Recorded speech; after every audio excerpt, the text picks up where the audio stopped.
नमस्कार दोस्तों, स्वागत है आपका कहानी चौपाल में। आज की कहानी का नाम है बेसहारा। 7-8 घंटे के सफ़र के बाद बस ने गांव के बाहर ही उतार दिया था। कजरी को भी दीनू ने अपने साथ बस से उतार लिया था।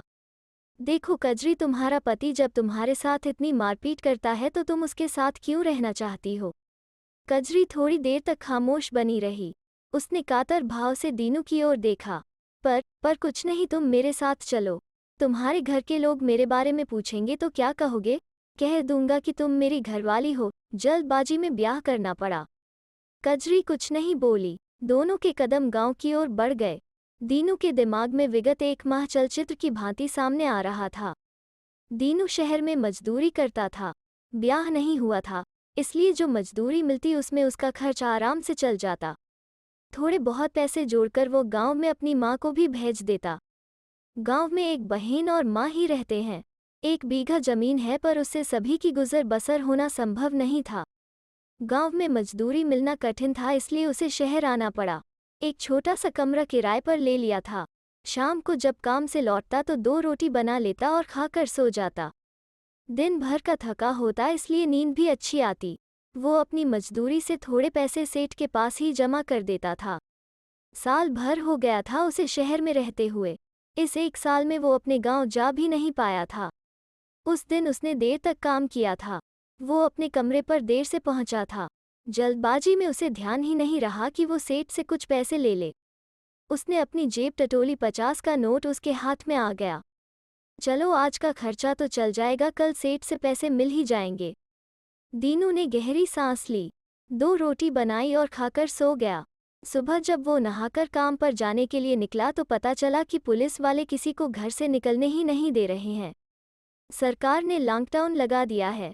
बहुत देर तक वो इसका मतलब ही नहीं समझ पाया। केवल यही समझ में आया कि वो आज काम पर नहीं जा पाएगा। वो उदास कदमों से अपने कमरे पर लौट आया।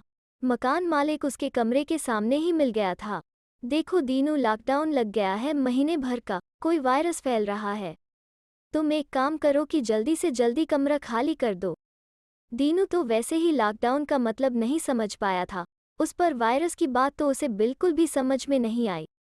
कमरा खाली कर दूं? मुझसे कोई गलती हो गई क्या? नहीं, पर तुम काम पर जा नहीं पाओगे तो कमरे का किराया कैसे दोगे? क्या महीने भर काम बंद रहेगा? हाँ, घर से निकलोगे तो पुलिस वाले डंडा मारेंगे। दीनू के सामने अंधेरा छाने लगा। उसके पास तो केवल 50 का नोट ही है। वो कुछ नहीं बोला, उदास कदमों से अपने कमरे में आकर जमीन पर बिछी दरी पर लेट गया। जब उसकी नींद खुली तब तक शाम का अंधेरा फैलने लगा था। उसने बाहर निकलकर देखा।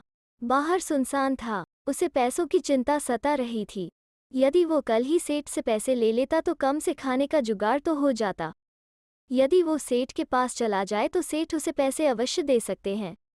उसने कमरे से फिर बाहर की ओर झांका। बहुत सारे पुलिस वाले खड़े थे। उसकी हिम्मत बाहर निकलने की नहीं हुई। वो फिर से दरी पर लेट गया। रात के 2 बजे उसकी नींद खुली। भूख के कारण उसके पेट में दर्द सा हो रहा था।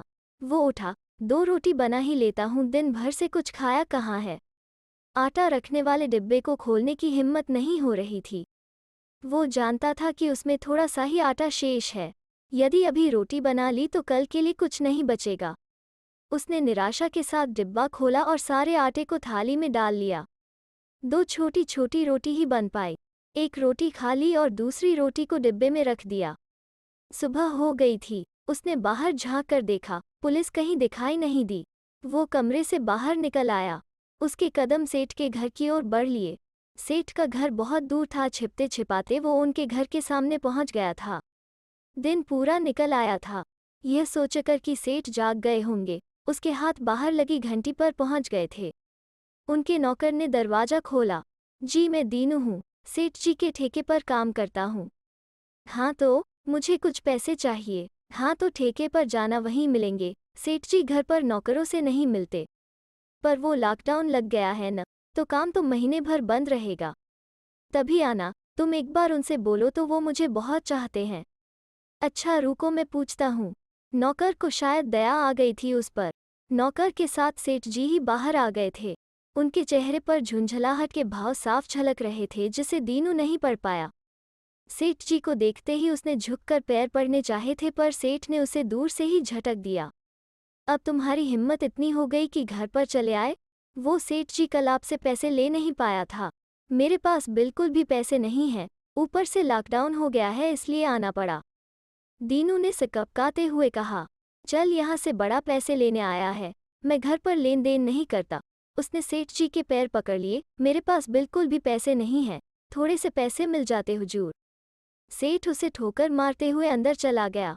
हक्का बक्का दीनू थोड़ी देर तक वहीं खड़ा रहा। उसे समझ में ही नहीं आ रहा था कि वो क्या करे। तभी पुलिस की गाड़ियों के आने की आवाज़ गूंजने लगी। वो भयभीत हो गया और भागने लगा। छिपते छिपाते वो अपने कमरे के नज़दीक तक तो पहुंच गया, पर यही गली में उसे पुलिस वालों ने पकड़ लिया। वो कुछ बोल पाता इसके पहले ही उसके ऊपर डंडे बरसाए जाने लगे थे। दीनू दर्द से कराह उठा। तभी एक मोटरसाइकिल पर सवार कुछ नवयुवक आकर रुके। दीनू भी इसी का फायदा उठाकर वहां से खिसक लिया। वो हौंफते हुए अपने कमरे की दरी पर लेट गया। उसकी आंखों से आंसू बह रहे थे। रोते रोते वो सो गया। दोपहर को जब उसकी आंख खुली, उसका सारा बदन दुख रहा था। पुलिस वालों ने उसे बेदर्दी से मारा था। वो कराहता हुआ उठा। बहुत जोर की भूख लगी थी। वो जानता था कि डिब्बे में अभी एक रोटी रखी हुई है। सूखी और कड़ी रोटी खाने में समय लगा। वो अब क्या करे? उसके सामने अनेक प्रश्न थे। मकान मालिक ने दरवाजा भी नहीं खटखटाया था, सीधे अंदर घुस आया था। तुम कमरा कब खाली कर रहे हो?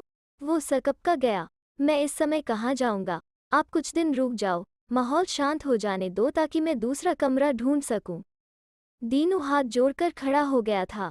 नहीं, माहौल तो मालूम नहीं कब ठीक होगा। तुम तो कमरा कल तक खाली कर दो, नहीं तो मुझे जबरदस्ती करनी पड़ेगी। कहता हुआ वो चला गया।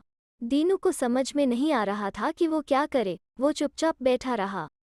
अभी तो उसे शाम के खाने की भी फिक्र थी। उसने कमरे का दरवाजा जरा सा खोल कर देखा। बाहर पुलिस नहीं थी। वो बाहर निकल आया। थोड़ी दूर पर उसे कुछ भीड़ दिखाई दी। वो लड़खड़ाते हुए वहां पहुंच गया। कुछ लोग खाने का पैकेट बांट रहे थे। वो भी लाइन में लग गया। उसका नंबर आया। एक व्यक्ति ने उसके हाथ में खाने का पैकेट रखा। दीनू भी अपने कमरे की ओर लौट पड़ा। चलो, ऊपर वाले ने सुन लिया, आज के खाने का इंतजाम तो हो गया। उसे बहुत जोरों से भूख लगी थी, इसलिए कमरे में आते ही उसने पैकेट खोल लिया था।